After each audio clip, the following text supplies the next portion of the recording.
itu dong pandangannya soal kemarin rame-rame jet pribadinya Mas Kaisang ternyata malah tidak bisa diputuskan apakah itu gratifikasi atau enggak. Jadi orang semakin redup harapannya kepada KPK Bang. Itu bagaimana ngelihatnya?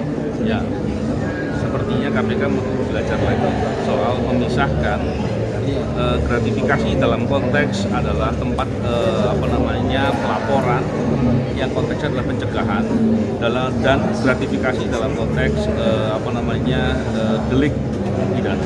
Jadi kalau kemudian hal seperti itu tidak bisa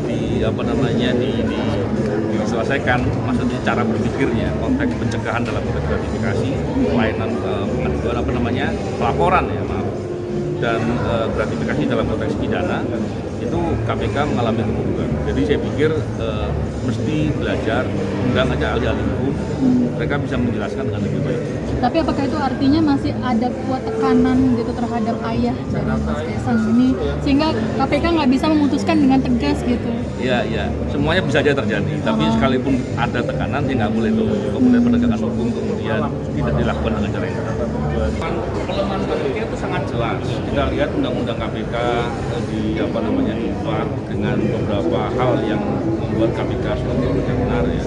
Memasukkan orang-orang bermasalah, termasuk saya dan kawan-kawan disingkirkan dengan TWK yang manipulatif dan melanggar hukum. Jadi saya pikir itu banyak sekali dan saya terlepas dari apapun itu sekarang sudah berubah, maksudnya pemerintahan sudah diganti sehingga penguatan KPK itu menjadi hal yang sangat penting karena toh juga kita sudah mendengar Pak Presiden Pak Prabowo sudah mengatakan menjadikan prioritas dalam upaya perubahan. Jadi kita mesti harus mendukung dan mendorong agar implementasinya dilaksanakan.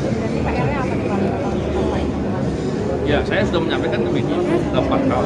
Yang pertama, saya menyampaikan bahwa penting untuk adanya kebijakan penguatan KPK. Salah satunya mengubah undang-undang, dilakukan perbaikan. Yang kedua, pimpinan KPK yang calon pimpinan KPK itu kan mesti harus diperiksa kembali. Harapan saya kemudian bisa dicek bahwa 10 orang itu betul-betul tidak punya permasalahan yang bisa mengganggu ketika menjadi pimpinan. Yang kedua, kasus-kasus korupsi besar itu harus diberikan prioritas diusut tuntas semuanya. Karena kita masih sering mendengar bahwa banyak kasus besar yang tidak tuntas, banyak kasus besar yang faktor intelektualnya nggak dijangkau. Yang keempat adalah bagaimana komitmen untuk membentuk suatu sistem integritas nasional.